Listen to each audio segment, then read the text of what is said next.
Esta noche, nuestro diálogo sin censura y nocturno va a generar que Krause, que Aguilar Camín, que Ricardo Salinas Pliego manden pedir su dotación de vitacilina. Van a poner el grito en el cielo, así que avísenle, por favor, a mi amigo, dueño de Televisión Azteca, Ricardo Salinas Pliego, para que vea sin censura. Se encuentra en nuestros estudios el hombre señalado como comunista, que intenta adoctrinar a los niños de México, Marx Arriaga, director general de materiales educativos. Y te agradezco mucho, Marx, que nos acompañes acá en nuestros estudios en un diálogo que creo, como digo yo, va a dejar la víbora chillando. Buenas noches y gracias por acompañarnos. No, gracias a ti, Vicente, por el espacio para aclarar tantas dudas. Gracias por elegir sin censura. Y quiero empezar preguntándote cómo ves esto de que eres comunista, come niños, y que estás generando estos libros de texto que han llevado a Televisión Azteca al ridículo. Y nada más por mencionar a uno de los medios que han tomado este tema con mucha perversidad. ¿Cómo lo has asumido, Marx? Pues tranquilo, tratando de no dejarse llevar por lo que se dicen en las redes sociales, en el odio que se plantea en Twitter, en Facebook. Tranquilo ante las acusaciones de gente que tiene el poder mediático, como es Salinas Pliego, ¿no? Y que se sienten intocables. Pero bueno, esperanzado a que algún día México cambie y que los que piensan diferente no tengan que esconderse. Yo me imagino que esperabas esta reacción, ¿no? De alguna manera, porque contar la historia desde nuestras trincheras, y me incluyo, es ir en contra de todo lo que nos han adoctrinado precisamente desde una visión neoliberal, desde una visión, pues incluso hasta vendepatrias, como nos han querido contar esos que manejan a su antojo no solamente los libros, los medios, la comunicación en nuestro país. Sí, bueno, desde toda la vida académica siempre soñé con estar en el lado donde se diseñaban los libros de texto. Parte de mi línea de investigación era sobre eso. Y cuando nuestro presidente nos dio el encargo, pues fue como un sueño hecho realidad. Y empezamos a formar un equipo para ver cómo se diseñarían esos libros.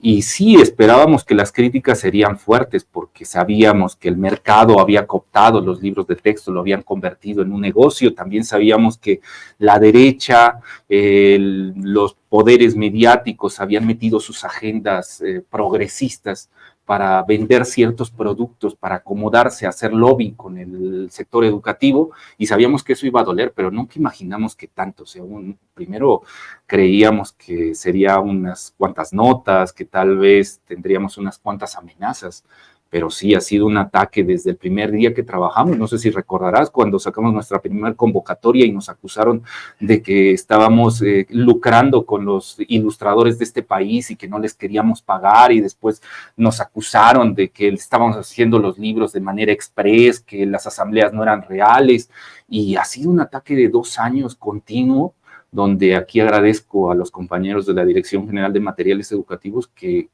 pues se mantienen ellos al pie del cañón, trabajando por sacar estos libros adelante. Hasta te acusan, es que a veces me da hasta risa. Primero me dio coraje y después me dio risa. Yo fui normalista algunos años allá en el CREN, el Centro Regional de Educación Normal Rafael Ramírez Castañeda en Navojoa, Sonora, y por eso lo tomo tan a pecho, ¿no? Pero me dio risa cuando dicen, es que estos degenerados buscan pervertir a nuestros niños con educación sexual, que creo que debería de ser tan normal, tan natural estos temas, pero que llevan la intención de ponerle los pelos de punta a los padres de familia, sin siquiera en algunos casos haber visto los libros de texto. A mí lo que sí me pareció así de carcajada fue: esta noche en Hechos, el virus comunista que pensábamos erradicado. ¡Dios! Es una locura. Marx. Pero es increíble perseguir a las personas que piensan diferente. En ese México vivimos. O sea, no se supone que ya habíamos superado aquello. Admítelo aquí en Sin Censura, ¿eres comunista? Me dedico a filosofía, no a ciencias económicas, aunque la parte del materialismo histórico tiene una base filosófica. Y bueno, si me preguntas, sí tengo más inclinación hacia las teorías sociales que hacia la teoría neoliberal o capitalista, pero eso no está mal. O sea, los mundos que se plantean ambas teorías económicas son utopías que se han pervertido por las decisiones de malos gobernantes. Entonces, el desear un México mejor, un México más justo, un México con más equilibrios, no debería ser un hecho de persecución. Y ahora, tocando el punto de las incongruencias de estas críticas, o sea, por un lado, juzgando a los materiales educativos porque les falta ciencia, les falta matemáticas, que es el grito que han pegado los intelectuales orgánicos acusando a los materiales educativos como con documentos con falta de carácter científico. Que suprimieron las matemáticas y que nada más les dieron unas cuantas hojitas, ¿no? Pero por otro lado, la cuestión de la educación sexual, que también es información y que es necesaria para la formación de una ciudadanía consciente, ahí no.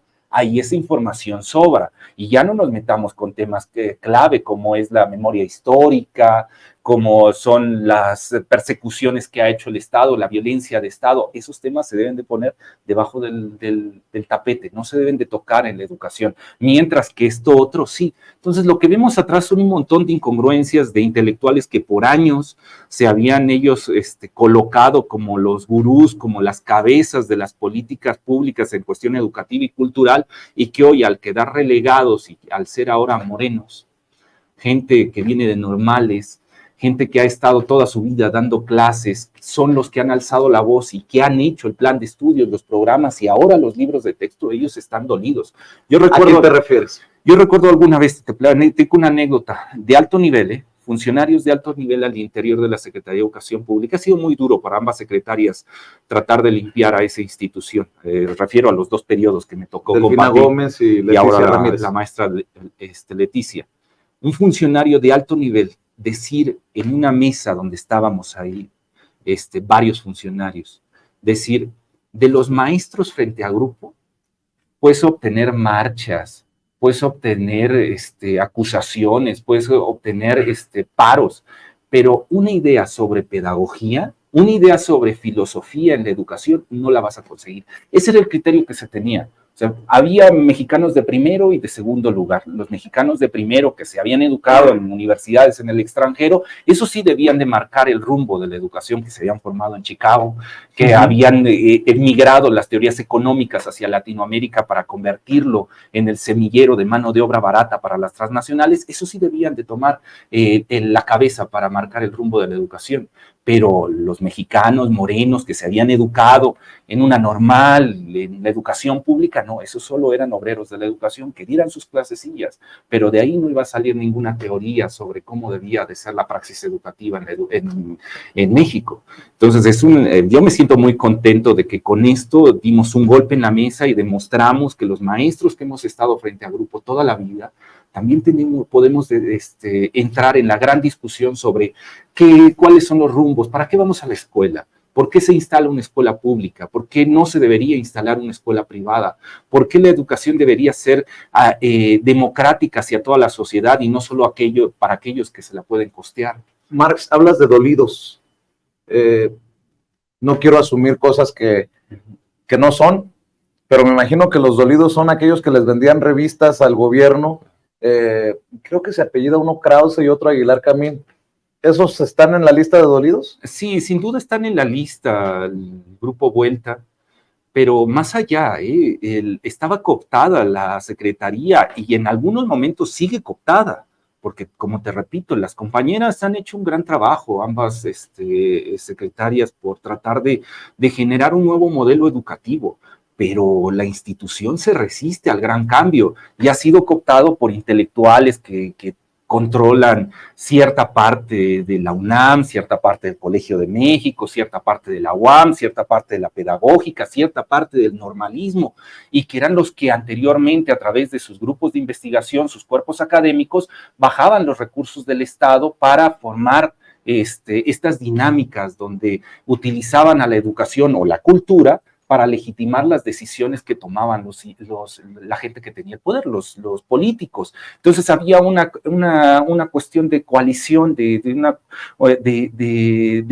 legitimar las decisiones que tomaba el poder, ¿no? Entonces se utilizaban unos con otros. Unos aportaban el dinero y el otros hacían investigaciones a modo para que las decisiones que tomaban los políticos fueran justificadas y la gente señalara, bueno, esto debe funcionar porque lo dijo la UNAM, esto debe funcionar porque lo dijo el Colegio de México.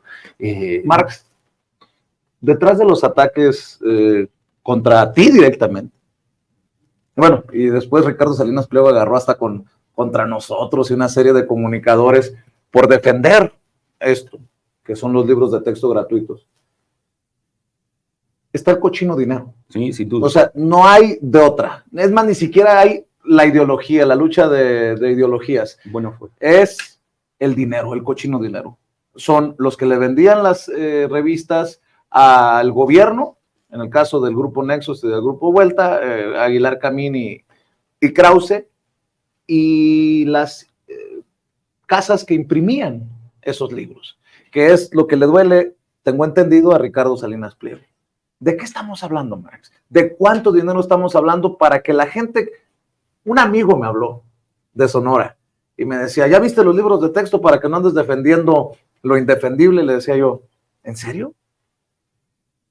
Hasta ese nivel, te lo digo, un amigo, ha llegado la campaña de manipulación, de estos medios de manipulación, que no le han permitido a muchos padres de familia, a muchos miembros de nuestra sociedad entender los intereses que están detrás. ¿De qué tamaño es esto? Mira, en el caso del libro de texto es un negocio que mueve prácticamente el 70% de las ganancias de la CANIM, de la Cámara Nacional de la Industria Editorial. Cuando uno ve sus números, y ellos que tanto decían, ¿no? Es que la lectura se debe de hacer por placer, el placer de la lectura. Yo en algún momento, en una charla que di con los compañeros normalistas de San Felipe del Progreso, en el Estado de México, les planteaba sobre la cuestión del fomento a la lectura sobre el placer y les decía, a ver, hay que entender que hoy está cooptado el libro por un negocio, el negocio editorial. Cuando uno ve los números y nota de estas lecturas de placer, las novelas, la poesía, el teatro, dentro de las ganancias de la Cámara, ¿cuánto dinero mueve? Verás que mueven 2.7, 2.6% de las ganancias. Y uno en términos de millones, ¿cuánto será? 9,000 millones de pesos son al año lo que factura la Cámara Nacional entre sus 200 afiliados, que al final son 4 grandes editoriales. SM, Editorial SM, Castillo, Trillas y Santillana. Pero de esos 10,000 millones de pesos, cerremos los números, el 70% se va en la venta que hacen de los libros de texto hacia el Estado y hacia las escuelas privadas. Ahí está el negocio. Habían cooptado, imagínate tener un negocio donde tienes a un consumidor cautivo, porque los padres de familia tienen que mandar a sus hijos a las escuelas y el Estado tiene que comprar libros de texto porque es su obligación, año tras año, dándote el 70% de tus ganancias. ¿Qué pasa con eso? ¿Qué necesidad tienes de abrir librerías? Si ya tienes el 70% de tus ventas, ¿para qué abrir una librería más? ¿Para qué hacer una venta de libro? ¿Para qué invertir en un joven poeta, en un joven narrador, en el placer de la lectura? No hay necesidad.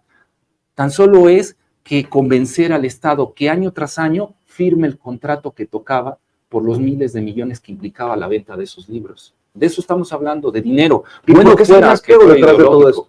¿Quién es Salinas Pliego en este juego de ajedrez? Bueno, es difícil, habría que hacer la investigación con mayor profundidad, pero digamos que dando ciertos elementos, colocándolos en la mesa. Por un lado, Grupo Azteca ha estado invirtiendo en sus escuelas en un modelo educativo centrado en la formación de líderes, en la formación de un capital humano que serán los líderes del mañana, en cuestión de primarias, secundarias y preparatorias. Entonces, por ahí creo que también hay una línea, ¿no? Que ellos tienen escuelas, tienen negocios en la cuestión educativa y plantean mantenerlos, ¿no? Dentro de su conglomerado. Pero por otro, pues también los vínculos que tienen con editoriales como Santillana, donde son inversionistas, y al ser una de las 4 editoriales perjudicadas al no firmarse esos contratos, pues utilizaron los medios de comunicación. Cada una de las 4 editoriales que se quedó sin aquel 70% de sus ganancias, utilizó todos sus medios al alcance, sus contactos que tenían. Yo publiqué en Twitter una carta donde uno de los, el director de SM, le dice a los afiliados a estos 200 editoriales, les dice, es el momento de utilizar todos sus contactos para detener esta decisión que ha tomado la Secretaría de no comprar los libros de texto de secundaria. Así tal cual, lo deja textual, lo manda a decir a sus afiliados, si tienen conocidos, es el momento de que hablen con ellos para hacer entender a la Secretaría de Educación Pública que ese no es el camino. Claro, el camino era continuar con la privatización de la educación. Hoy, si nos ponemos a platicar, ¿no? Del lugar donde vives, ¿cuántas escuelas públicas se han abierto en tu comunidad? ¿Y escuelas privadas? Es un negociazo la educación. Tienen cooptados a los padres de familia. ¿Quién norma la colegiatura que debe de pagar un padre de familia? ¿Quién norma los materiales educativos que se utilizan? Bueno, ¿quién norma el salario que se le paga a los maestros en esas escuelas privadas? Nadie. Estamos hablando de esclavitud. Los profesores van y trabajan por 40 pesos la hora, mientras que los dueños de esas escuelas le cobran a los padres de familia 6,000, 7,000 pesos de colegiatura para mantener a sus hijos ahí. Y también le imponen a los padres de familia, estos son los útiles que debes llevar, este es el uniforme, estos son los libros de texto. Es un negocio redondo. Es un negocio que mueve miles de millones de pesos. En otros países donde sí se hacen este tipo de investigaciones, como en Estados Unidos, sabemos que el mercado educativo es es el tercer mercado, el tercer ingreso que tiene, que mueven las economías de esa nación. Cuando truena el escándalo, ¿quién te manda a llamar, Marx? Porque me imagino que alguien te mandó a llamar para decir, a ver, ¿qué está pasando? ¿El presidente? ¿La secretaria de Educación Pública? ¿Quién te mandó a llamar? Bueno, somos un equipo y este proyecto no era un proyecto de una persona o de una dirección general, que cuando vemos la estructura de la Secretaría es una pequeña dirección, la Dirección General de Materiales Educativos, que en otro momento llegó a tener casi 60 personas, ¿no? La estaban desmantelándola para convertir esto en un negocio exclusivo de las editoriales. Entonces somos un equipo. El proyecto vino de presidencia, el presidente planteó 4 proyectos principales para educación, era las becas de los estudiantes, la escuela es nuestra, mejorar los espacios escolares, mejorar las condiciones laborales de los maestros y los libros de texto. Tuve el honor de que me encargara estar al frente de los equipos para conformar los libros, y cuando explotó todo, creo que todos sabíamos que era el momento. Que ya se habían terminado los libros y que ahora sabíamos que la ultraderecha, la gente del Yunque, todas las asociaciones vinculadas hacia la cuestión católica extrema iban a salir a la luz para quejarse de ciertos temas. Los intelectuales orgánicos que apostaron que estos libros no saldrían a la luz porque no los habían hecho ellos, no los había hecho el Colegio de México, no los había hecho la Pedagógica, el TEC de Monterrey, la Ibero, el Grupo Monterrey, o sea, no habían salido de ellos, decían, no va a suceder. ¿Cómo va a ser que unos normalistas, que unos profesores frente a grupo, que unos morenos pudieran hacer materiales educativos? Bueno, eso, hasta los altos jerarcas de la Iglesia Católica haciendo campaña contra los libros de texto comunistas, Marx. Para mí, yo decía no tendrán otra cosa que hacer, pero bueno, cada quien, ¿no? Desde el púlpito me tocó ver a altos jerarcas hacer campaña. Y no estoy exagerando. Eso fue muy lindo, porque vivíamos ya... Muy lindo. No, sí, muy lindo, y lo digo así porque llevábamos unos 3, 4 años donde las políticas a nivel nacional se habían disfrazado los políticos. El presidente, por más que decía, a ver, es el momento de las definiciones. O estás por la gran transformación o estás en contra de ella. Y los políticos y la sociedad no se definía. Ellos decían, no, es que yo estoy en un centro. No existe el centro. El centro es una derecha disfrazada. Y lo que sucedió con los libros de texto es que todos aquellos que se decían de centro, que se decían progresistas, se les cayó la careta. y salió lo peor de ellos, ese sujeto intransigente, misógino, machista, dictatorial, que le decía a las personas, tú cállate, tú no puedes hablar, tú no puedes escribir un libro, los libros solo los vamos a escribir los hombres blancos, heterosexuales de este país, que somos los que hemos controlado tanto las políticas públicas como las políticas educativas. Y hoy, oh sorpresa, estos libros fueron diseñados por maestros frente a grupo, miles de maestros. Solamente la convocatoria asistieron casi 2,000 maestros y de esos 2,000, casi 500 acabaron publicados en los libros de texto de todos los estados. Nosotros hicimos la coordinación, platicamos con ellos, colocamos los principios de la nueva escuela mexicana, del humanismo mexicano, cómo se debía regir los materiales y así se diseñaron. Hablas mucho de los profesores, de la gente de a pie, de los morenos. ¿Quién eres, Marx Arriaga? Te lo pregunto así, como decimos en mi tierra, y sin mucha educación, pero muy elocuente, al chile, porque te han pintado como lo peor. Y la verdad, yo tengo mucho respeto por esto, porque además no fue una payasada, no fue una ocurrencia, fue un proceso, y la gente tiene que saber eso. Pero ¿quién está al frente de este proceso? ¿Cómo te defines? Yo quiero saber más de ti. Me defino como maestro. Yo soy un maestro, inicié como maestro en secundaria, muchos años pasé en el sector privado, casi esclavo de estas escuelas privadas que te pagaban lo que querían, sin prestaciones, sin seguro social, más de 9 años como maestro en educación media, y en la actualidad profesor de tiempo completo, con permiso, sin goce de sueldo de la Universidad Autónoma de Ciudad Juárez, a la cual le mando un fuerte abrazo.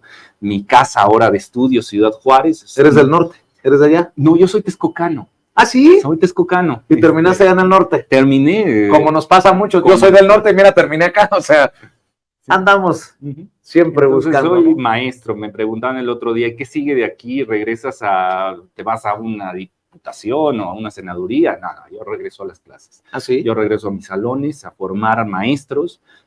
Doy clase en la licenciatura en educación y en la licenciatura en literatura, entonces iré a formar más maestros para educación media y básica. Qué bueno que mencionas esto porque hay tanta ignorancia muchas veces con micrófono y con cámara que algunos hasta confundían los materiales didácticos con los libros de texto. O no sé si los confundían o se hacían o la intención era el golpeteo, ¿no? Una cosa son los libros que se le entregan a los niños, otra cosa el material para los profesores, para los maestros. Me imagino que te diste cuenta y yo creo que hasta más coraje te daba o no sé si te genera, ¿qué sentimiento te genera? Me dio gusto, no, fue un triunfo. Todo ha sido un triunfo. Sí, fue un triunfo. ¿Tú le puedes decir aquí en la mesa de Sin Censura a la gente que nos está viendo y escuchando que es misión cumplida? Claro que sí, es misión cumplida. Un libro busca un lector. Y los libros de texto ya no tenían lectores. Tenían gente cooptada, cautiva, que estaba obligada a leer un libro de texto, pero no había un amor por leer esos libros. Los niños y los profesores con sus libros de texto anteriores ya no cargaban esos libros por el amor a ellos, porque los representara, porque no se veían reflejados. ¿Los tenían qué? Los tenían que, estaban obligados a esas lecturas. Hoy el libro de texto lo está leyendo todo México, es una victoria. Es lo que sueña todo escritor, que su obra sea leída. Entonces lo logramos. Los libros se volvieron a colocar como uno de los pilares de la educación en este país. ¿Pero qué crees que les haya dolido más? Porque está incluido Felipe Calderón y su estúpida guerra contra el narcotráfico. Está incluido Lorenzo Córdoba y su racismo. Están incluidos ciertos pasajes de esta realidad. Pero ¿qué crees que haya dolido más? Entiendo que hablen de adoctrinamiento, pero ¿no les parecía adoctrinar a la gente con la historia del PRI, por ejemplo? Sí, sí. Y la evolución del PRI, de la revolución a lo que es el Partido Revolucionario Institucional. Yo recuerdo eso. ¿Qué les dolió más? ¿Qué es lo que has analizado que dices, esto fue? y lo seguiré analizando en la universidad cuando regrese a la UACJ. Creo que por un lado es lo económico, que eso siempre duele muchísimo, que les quiten esos contratos porque implica amortizar las deudas que tienen por sus revistas, por sus diarios, entonces el pago de ciertas plumas, entonces eso les va a doler. Pero en los libros, pero en cuestión del contenido. La cuestión del orgullo. Imagínate tú, por décadas, estar controlando la educación de este país, marcando la línea, tú que fuiste formado en universidades de prestigio internacionales, que venías con estas teorías de lo que debía ser Latinoamérica para salir adelante, para el progreso, y que ahora normalistas, maestros frente a grupo, que siempre habías desdeñado, que ahí te recuerdas la Loret de Mola y su documental, claro, donde los pinta como que el problema de la educación, la baja calidad, es por culpa de estos maestros. De hecho, yo decía, los que critican a los libros, vamos a revisar, al equipo no nos ha dado la vida por todo lo que ha ocurrido, pero investiguemos cuál era su postura en torno a la reforma educativa de Peña Nieto. Te puedo asegurar, le decía con quien platicaba del equipo, que todos estos que critican a los libros de texto gratuitos en el 2023 estaban a favor de la reforma educativa de Peña Nieto. Y no solo a favor, Vicente, estaban trabajando para el Estado. Cuando uno ve la estructura del INE, del Instituto de Evaluación Educativa, Nacional de Evaluación Educativa, el que atacó al magisterio, el que le hizo las evaluaciones y los que querían correr a los maestros, estas personas ahora que quedaron algunas desempleadas, unas todavía siguen en Mejoredu a nivel federal, se mantienen ahí, se han agarrado a las sillas para no irse y seguir chupando del Estado.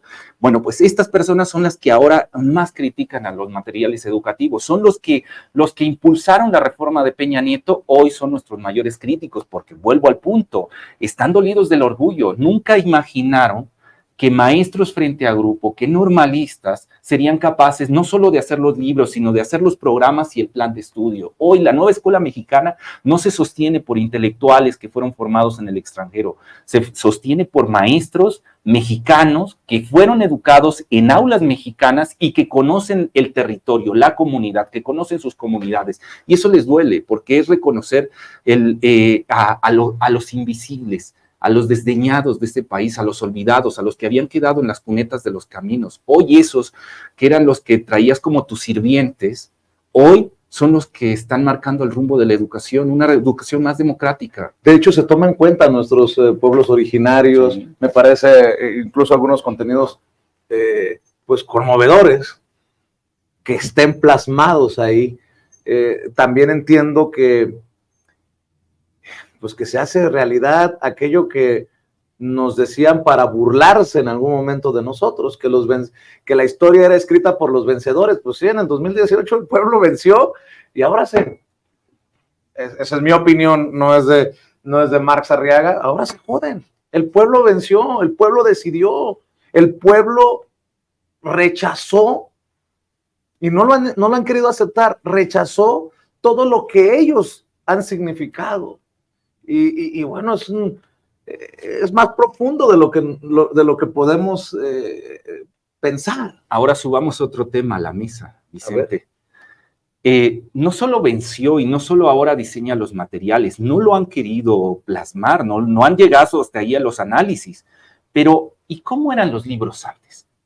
O sea, estamos hablando y estamos criticando de estos 91 libros que consta la familia, de estas más de 20,000 hojas, estás criticando estas erratas, estas incongruencias según tú en la falta de matemáticas, según la cuestión de educación sexual. Pero ¿qué libros teníamos antes? ¿Qué libros tenemos antes? Bueno, pues cuando uno analiza la producción editorial privada y estos, son libros muy buenos los que diseñaron los maestros y se les cae la cara de vergüenza a estas editoriales al ver sus materiales y compararlos con la Secretaría de Educación Pública y reconocer que los materiales son mejores los que tenemos ahora que los que estaban antes. Estos libros, 2023, Cuarta Transformación, son mejores libros que los de antes. Sí, y ahí o sea que una Maru Campos, gobernadora de Chihuahua, que andaba haciendo un librotón para recaudar libros y no permitir la distribución de estos nuevos, le estaba apostando a lo peor. No, y peor aún, Coahuila, Antier, acaba de anunciar el secretario que ha invertido 70 millones de pesos que eran para sus ciudadanos en la compra de libros a 4 editoriales. ¿Sabes cuáles 4 son? Santillana, Trillas, SM y Castillo. 70 millones, los mismos, le ha comprado los libros a 54 pesos la unidad, libros que con el cambio del modelo educativo ya no tienen vigencia, que deberían ser saldos, ni siquiera deberían ser impresos. Bueno, pues se los vendió a 64, cuando al Estado le costaba el año pasado ese mismo material 40 pesos. Casi el doble. Y cuando ahora, si la Conalitec los imprimiera, costarían 10 pesos, como lo están costando ahora los materiales que hemos diseñado, cada uno, y ya con su distribución. La Conalitec. Sí, la Conalitec. Que fueron despedazando, desarmando, como parte de toda esta estrategia, ¿no? De la privatización, de ir desmoronando lo público de la educación en nuestro país. Decían estos intelectuales orgánicos, no hay neoliberalismo educativo, eso es una fantasía. Esta es una prueba clara del neoliberalismo.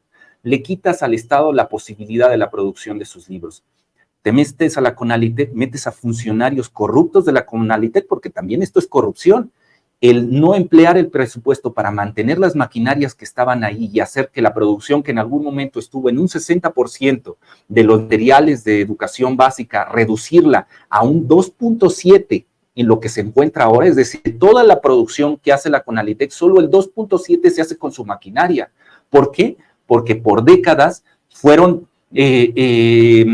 acabando con la institución, desmantelándola para que se viera obligada en contratar a las imprentas que hoy hacen la producción de los libros. Entonces es un negocio redondo, porque tienes a la editorial, tienes a las imprentas, tienes a las escuelas privadas cooptadas y tienes al Estado también cooptado, hincado hacia las necesidades económicas que tú estás promoviendo. Hablas de algunos errores. ¿Hay algo que digas, me tengo que disculpar, esto sí fue una locura? Hablamos de 20,000 folios. Los 91 libros son más de 20,000 folios. Cuando uno lo ve en perspectiva, y esto le doy un reconocimiento a todos los compañeros de la dirección, el que se hayan filtrado algunas erratas en el libro es normal. Es normal. Dedazos, fechas mal colocadas que duelen sin duda a un editor cuando la ve. ¿Cómo se nos pudo pasar esta errata? Y se resolverá para la segunda edición. Pero así algo que yo me sienta avergonzado, que diga yo, esto es, no, yo hago el reconocimiento a todos los compañeros, ninguno actuó de mala fe, ninguna de esas erratas se hizo por dañar el proceso, todo lo contrario. Hoy deberíamos ver erratas intencionadas porque la institución está cooptada por los poderes fácticos, es decir, era muy fácil comparar a alguno de los compañeros y decir, oye, ¿qué se necesita o qué necesito hacer para que metas este error en tal página? Para que pase esto en el libro y después satanicemos a los materiales. Y hoy ver que estos materiales, fuera de algún dedazo, de algún balazo que encontramos por aquí, que fue una errata editorial, no hay errores que hablen de una dirección, digamos que infiltrada por los poderes económicos. Nada de qué sentirse avergonzado. No, nada, que todo lo contrario, me siento muy orgulloso, muy feliz porque lo logramos. No creían que sacaríamos ni siquiera el primer grado, ellos se reían, los miembros de la cámara editorial se reunían con uno y decían, es que no vas a terminar, mejor haz solo un libro. Y yo decía, bueno, está bien, haremos solo un libro. Y se aventaron 91. Nos aventamos 91. A ver, es que se pone muy interesante todo esto, Marx Arriaga. ¿Y ahora? ¿Y ahora qué? Porque suena muy bonito. A mí cuando me contaron de la nueva escuela mexicana, hasta me emocioné. Suena muy potente la nueva escuela mexicana. ¿Ahora qué, Marx? Desde tu perspectiva, ¿hacia dónde vamos? 2 estados de los 32, 2 estados se resisten. Pero también creo que hay ciertas resistencias en otros estados que, si bien son menores, no pueden, ignorarse. Me dicen de cosas que pasan en Guanajuato, por ejemplo. ¿Ahora qué? ¿Ahora qué tenemos en las manos? Hoy estamos en una coyuntura increíble. Hace 2, 3, y ya no hablemos 6, 7, 10, 12 años, el tema educativo era en las retóricas de los políticos, bueno, era un tema principal, pero cuando uno evaluaba los presupuestos, no era tan principal el tema. Nuestro presidente ha ido invirtiendo cada año más en la cuestión educativa, pero eso es un hecho extraordinario. O sea, ve uno el sexenio anterior y el anterior y ve uno las reducciones justamente para propiciar la privatización. En la medida en que hubiera menos presupuesto, pues se abren menos escuelas públicas, se pagan menos salarios y entonces debe de llegar un privado a hacerse cargo de la educación porque el Estado no puede ofrecerla. Entonces, ¿qué sigue? Estamos viviendo una coyuntura excepcional. Hoy dicen hasta Chihuahua y Coahuila que para ellos la educación es fundamental, bueno, que se vea reflejado en sus presupuestos, ¿no? Que se vea reflejado en aumentar las prestaciones que tienen los maestros, que se vea reflejado en mejorar las condiciones del aula. ¿Cuándo fue la última vez que enviamos o que se envió por parte de los estados recurso para las bibliotecas de aula o las bibliotecas públicas? ¿Cuándo fue la última vez que se les dotó de materiales a estudiantes, a niños, sin hacer negocios, ¿no? Sin que aquello se convirtiera en una manera de sacar el dinero del Estado como la gran estafa o como las tabletas o todos estos programas que tan solo sirvieron como ¿te acuerdas? Aquellos pizarrones del Ciclomedia que servían de Fox, ¿no? En tiempos de Fox, o como fue la Biblioteca Vasconcelos, pues elefantes blancos, proyectos como elefantes blancos que servían para desviar la atención del público y además robarse el dinero. O sea, creo que hoy estamos viviendo un momento excepcional donde los maestros en todo el país, las organizaciones civiles que están en favor de la recuperación de la educación pública deben impulsar que esto no solo quede en una reflexión ideológica, que lo que hemos platicado es económica, pero bueno, ideológica, no solo quede ahí, sino que se vea reflejado en una mejoría y en una recuperación de la educación pública. Bueno, y de hecho, a pesar de que esté centrado mucho el tema en la cuestión económica, también la ideología tendrá que analizarse, este conflicto entre el choque de décadas de gobiernos que saqueaban, que privatizaban, que choca con el 2018 y este levantamiento pacífico, revolucionario en las urnas de más de 30 millones de personas, porque creo que es un proceso que ni lo vamos a definir hoy, porque no tenemos tal vez claro la magnitud y lo que venga incluso después, o hasta dónde de este humanismo mexicano, como le llama el presidente Andrés Manuel López Obrador, pero se tiene que hablar de eso. Son contrastes en este país de unos pocos con ganas de ponerle nuevamente la bota en el cuello a la gran mayoría.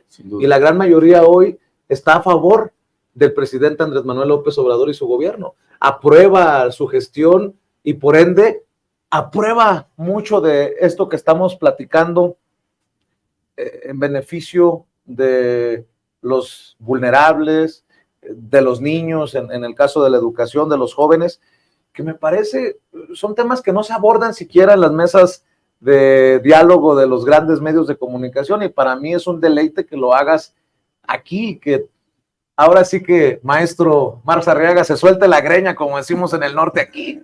Es sabroso, ¿no? Y es necesario para el movimiento, para la transformación. O sea, no somos iguales.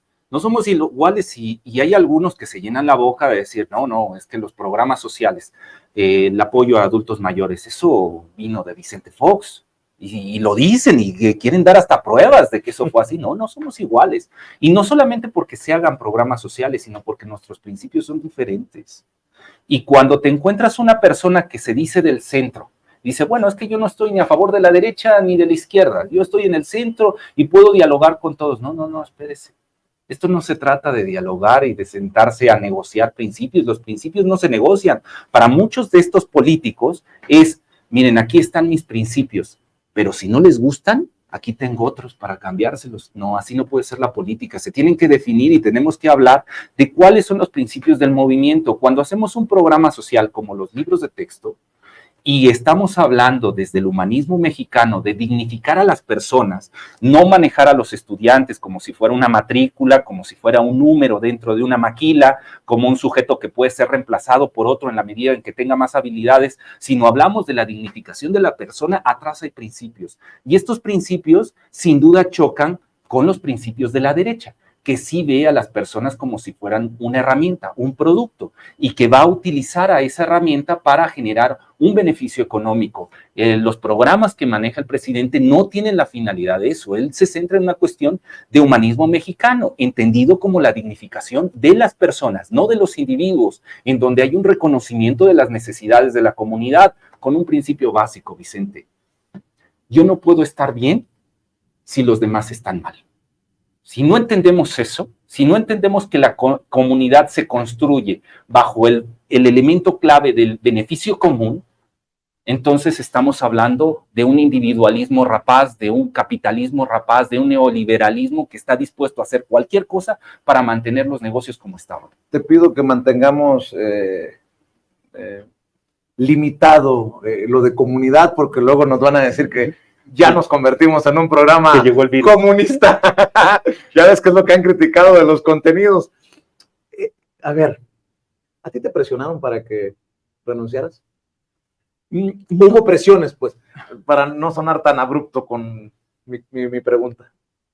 Llevábamos un par de meses en la función pública como director de bibliotecas y recibimos el primer cañonazo de los medios. Recordarás aquella noticia cuando Daniel Goldin renuncia y empiezan los medios de comunicación, corrieron a Daniel Goldin. Le dijeron, toma tu escritorio y te vas al sótano. Pues ese fue nuestro primer choque. Ese primer choque que los medios de comunicación manejaron de que nosotros le habíamos faltado al respeto a uno de los pilares de la cultura, como era Daniel Goldin y su paso por el Fondo de Cultura Económica y sus series editoriales que había diseñado, ocultaba algo, que era no quisimos firmar los contratos de Nexos y Letras Libres.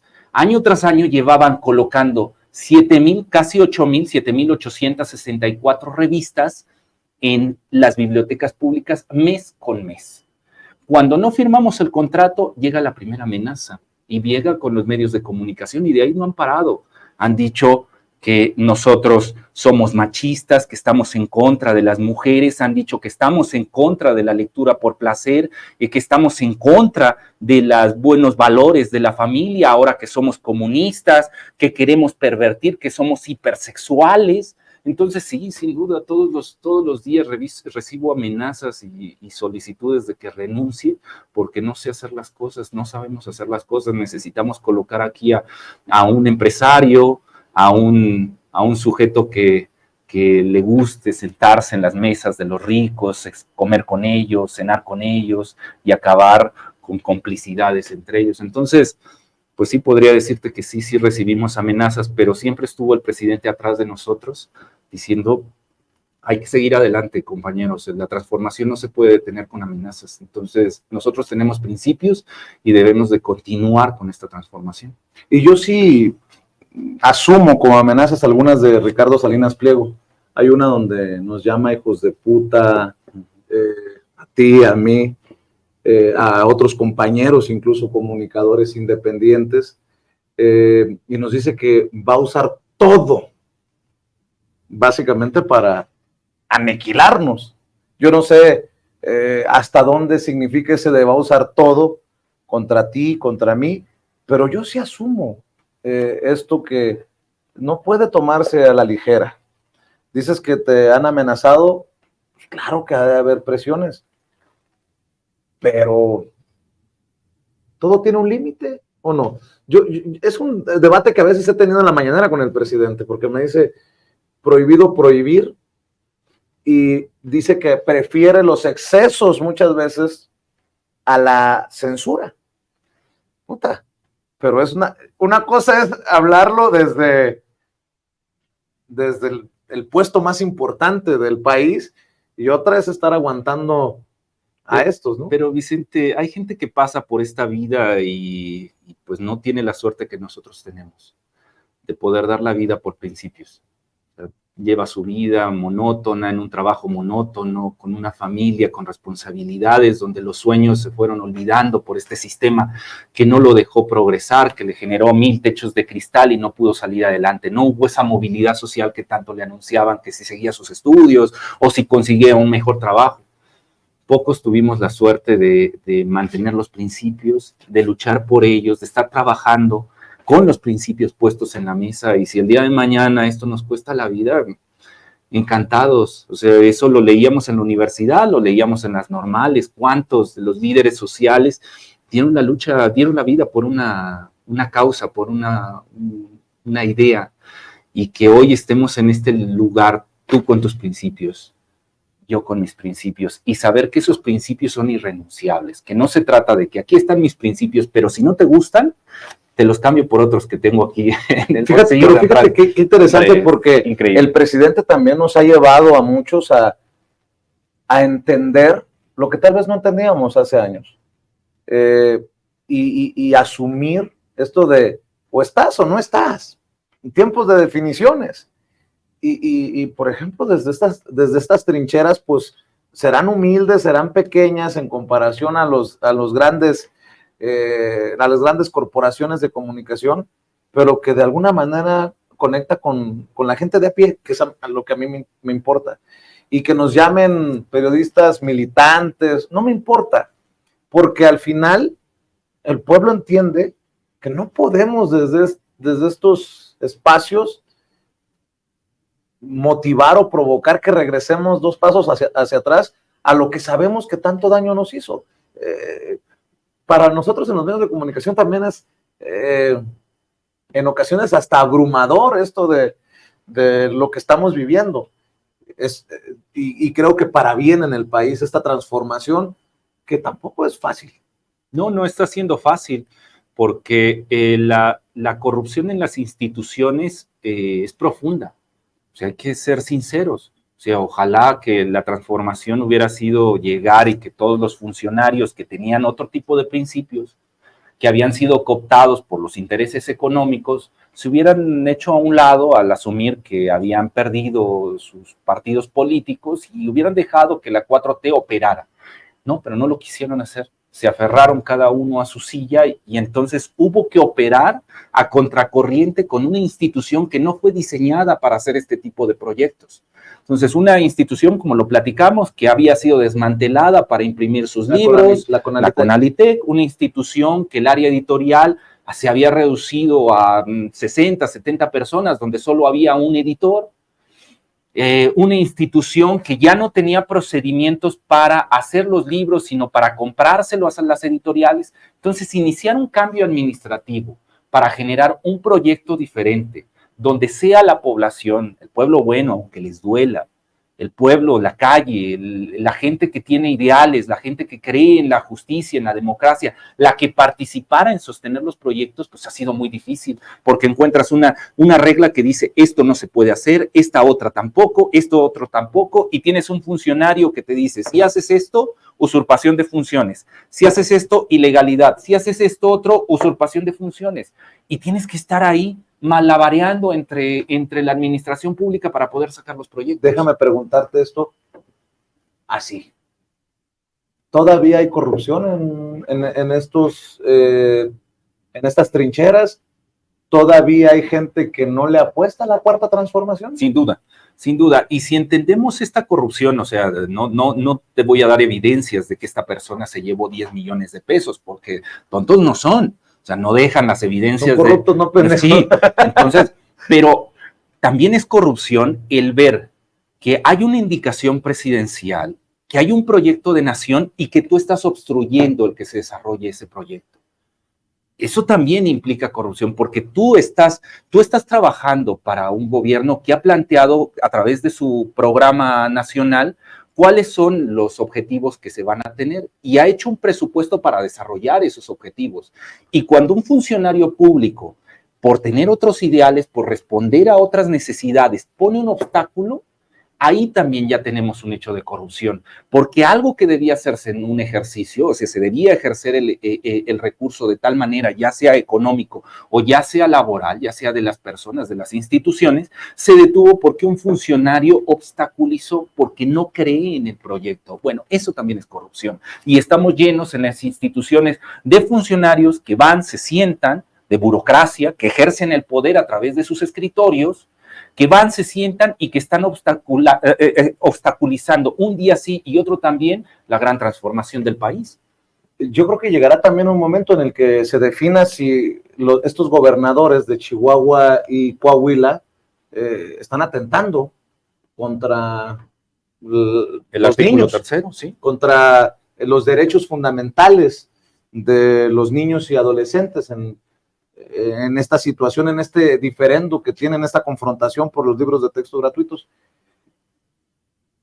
Ya se calmó, ya se calmaron las aguas, a pesar de lo que diga Riquelme, a pesar de lo que diga Maru Campos, porque pareciera que, y yo lo he dicho una y otra vez, estos de la oposición mediática y de los de la oposición política, pareciera que están tirando como chicles a la pared a ver qué pega, y les pega a lo mejor por 1, 2 semanas, un mes, y después se olvida. Así pasará con este escandalazo que hicieron con los famosos libros de texto comunistas. No lo creo, porque les ha pegado en el orgullo, porque les ha quitado su máscara, los ha mostrado como sujetos conservadores de ultraderecha y van a tratar de resarcir el daño que se hizo a través de los materiales. Entonces esto no va a acabar aquí. No van a acabar hasta que recuperen el negocio del libro, 1, y 2, hasta que muevan el modelo educativo para la formación de capital humano. Hasta que no recuperen otra vez lo que tenían ellos perdido y que ellos asumían que ese era el rumbo para la calidad educativa, no van a parar. Y duele mucho, Vicente, porque cuando ves a todos estos opinólogos o a estos funcionarios estatales criticando a los libros de texto, uno se pregunta, con sus salarios, siendo realista, ¿cuántas de estas personas llevan a sus hijos a escuelas públicas? ¿Por qué te tienes que meter en la educación pública si no utilizas ese servicio? Si no crees o no le apuestas a la educación pública, ¿no? Todas tus políticas, y tan solo ver en esos estados cuántas escuelas privadas se han instalado y cuántas escuelas públicas abrió el estado de Chihuahua o el estado de Coahuila. Si no crees en la educación pública, ¿por qué entorpecer? ¿Por qué meterle el pie? ¿Por qué afectar a la población más pobre, que es la única manera que tiene de acercarse a la información? Si tú ya tienes tus escuelas, tienes tus negocios, ¿por qué no sigues por ahí? ¿Acaso la federación en algún momento puso un reglamento de ya no se van a abrir escuelas privadas o ya se va a normar el salario para los maestros en educaciones privadas o las colegiaturas? No, el negocio sigue ahí y esos son tus negocios, pues sigue ahí. ¿Por qué quieres meterte en la educación pública? ¿Qué ves a futuro, Marx Arriaga, para ti? Decías de diputación, ¿no? ¿Tú quieres regresar a las aulas o sueñas con, tal vez, no sé, cómo funcionan estas cosas, lo desconozco, seguir avanzando en las instituciones? Digo, mira a la maestra Leticia Ramírez.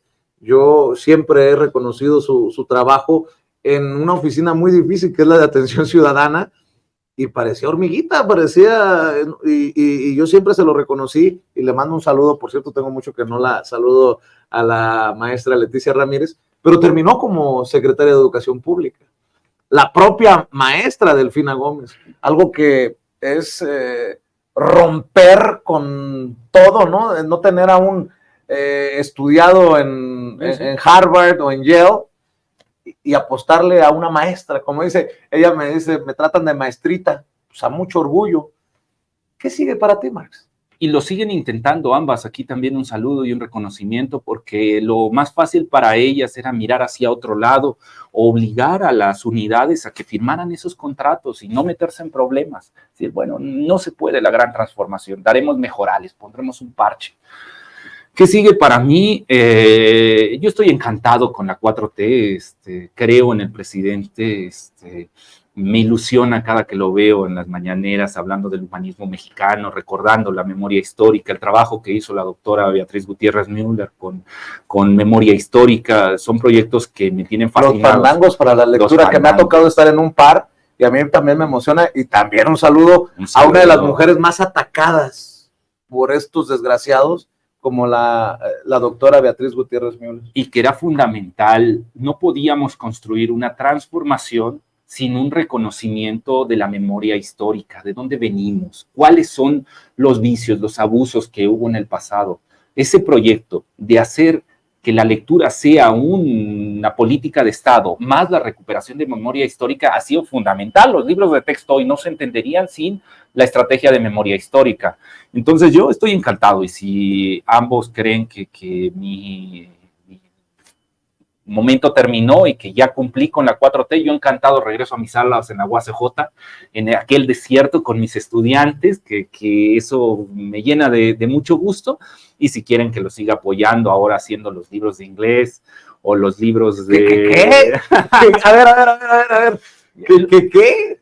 Si quieren que sigamos avanzando en el diseño de materiales educativos en las áreas que siguen cooptadas por la privatización, yo encantado, seguimos apoyamos en educación indígena, donde se debe democratizar el acceso al libro, en el área de PRONI de inglés, donde se requieren materiales de acceso hacia todos los habitantes, sin importar su condición social o cultural. Nosotros seguimos apoyando. Para cerrar, ¿te metes tú en política o no? No sé, dicen que soy mal político, ¿eh? O sea, todos sí dicen que comunico fatal, que pues a mí me ha parecido muy claro. Polemizo mucho, que divido, que yo no lo veo así. Yo creo que necesitamos ser claros, y antes de iniciar un diálogo necesitamos colocar las cartas sobre la mesa de cuál es tu expectativa, hacia dónde vamos, para ver si podemos empatar y generar comunidad. Si no entiendo, si la realidad es el cruce de dos momentos, de un ámbito personal con un ámbito cultural, un ámbito social. Si yo no entiendo desde qué desde qué lugar, desde qué clase social me estás hablando, y no te reconozco como persona, entonces empieza un monólogo. Te pregunto esto de la política porque, para ir cerrando en esta recta final, y te agradezco mucho tu generosidad de regalarnos todo este tiempo, Marx,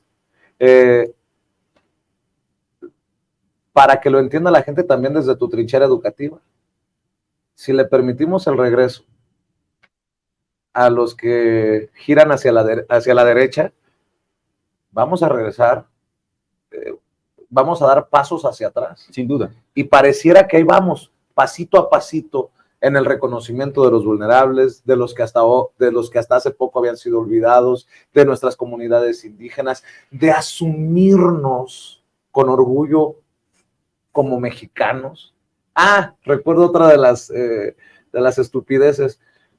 Ya no es la noche triste, sino la noche de la victoria.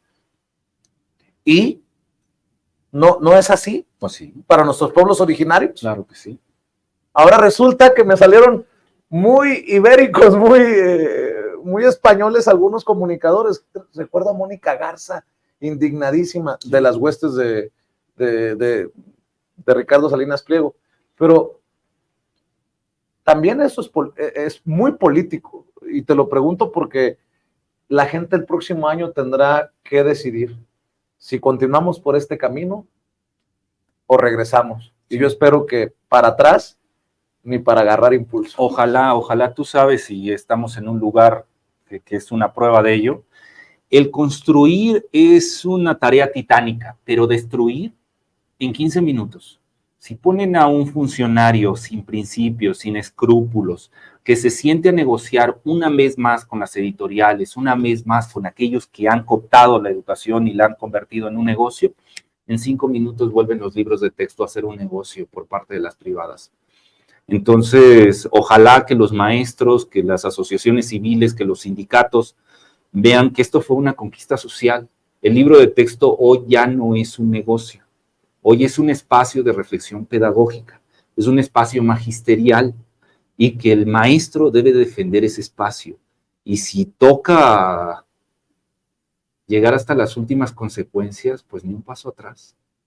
Para cerrar, he escuchado que el presidente Andrés Manuel López Obrador algún día terminará en los libros de historia. Más o menos, ¿qué dirías si Marx Arriaga metiera la mano para que aparezca el liderazgo de Andrés Manuel López Obrador en los libros? Creo que es necesario entender los diferentes momentos de la transformación de este país. Y esta es una cuarta transformación y tendrá que ser contada, se desarrollarán crónicas de cómo sucedió, de cómo un Vicente Serrano le plantó cara a los medios de comunicación tradicional y abrió espacios diferentes de discusión, de cómo materiales educativos le plantó cara hacia los empresarios de la educación, de cómo un presidente le plantó cara a los organismos internacionales que nos habían dicho que el rumbo que debía llevar México era un rumbo de esclavitud, de formación, de una mano de obra barata para las transnacionales, donde debía vender todos sus recursos, la madera, el oro, las aguas.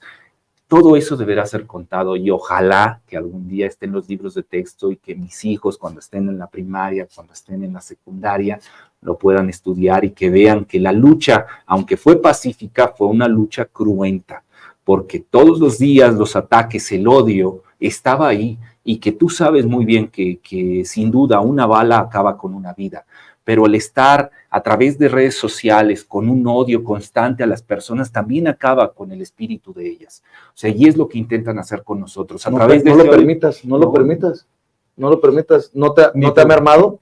No, hay días que sí uno lee las cosas que escriben y uno sí dice, bueno, yo qué necesidad, me regreso a mi frontera y aquí paz y mañana gloria, pero uno vuelve a centrarse en por qué estamos luchando, cuál es la transformación, cuál es la utopía que piensa nuestro presidente, cuál es el humanismo mexicano, y dice, ¿vale uno la pena dar la vida por estos ideales? No logré sacar, para cerrar ya, lo que buscaba, pero entonces te lo planteo así. Dices que tus hijos van a leer. Cuando subas en la rodilla a tu nieto y vea un tal AMLO, ¿qué le vas a decir? Me tocó trabajar con él, pero ¿qué le vas a decir? ¿Qué visualizas? ¿Qué entiendes del personaje? No, bueno, es nuestro gran líder, será el gran referente como lo es hoy Madero, lo es Villa, lo es Zapata. Hoy será, bueno, en unos años nuestro presidente se convertirá en una figura que va a marcar el rumbo de las siguientes generaciones. O sea, habrá muchos normalistas que estudiarán, licenciados que estudiarán la vida de nuestro presidente y que soñarán con emular las acciones que él hizo. No es cosa fácil, ¿eh? Lo que acaba de lograr el presidente con la cuestión del Tren Maya, con la cuestión del aeropuerto, con las becas hacia los estudiantes, el apoyo a los adultos mayores, el levantar a México de donde lo tenían en una situación de esclavitud, arrodillado frente a los poderes internacionales, no ha sido sencillo y lo ha hecho con mucha dignidad, sin tratar de negociar y decir, bueno, qué migajas le pueden llegar al mexicano. Entonces, yo estoy seguro que en unos años estará nuestro presidente ahí, será la figura que formará a muchos mexicanos, como nos formó a nosotros el Che Guevara, Lucio Cabañas, Genaro Vázquez, Zapata, Villa. ¿Ya ves por qué te atacan, Marx Arriaga? El Che Guevara, ¿qué te dice? Zapata, Dios. Ya, les diste la estocada final, mi querido Marx. No mentir, no robar y no traicionar. Exactamente, principios básicos. Primero los pobres. Primero los pobres.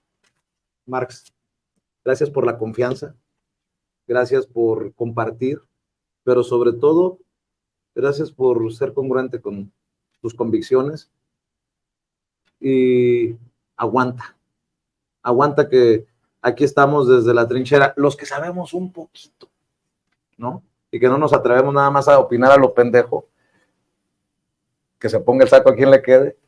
Estamos respaldando el trabajo y éxito para esta nueva escuela mexicana. Y estos libros de texto gratuitos. Gracias, Marx Arriaga. Señoras y señores, vaya diálogo, y vaya que si dejamos la víbora chillando, y vaya que si va a generar chispas, reacciones, lo que acaba de compartir con nosotros Marx Arriaga. Pero ¿sabe qué? Le duele a quien le duela, le pese a quien le pese. Aquí hablamos como los chayoteros, no se atreven, no les interesa, no les conviene porque no van a morder la mano que les da de tragar. Esta noche en Hechos. Buenas noches.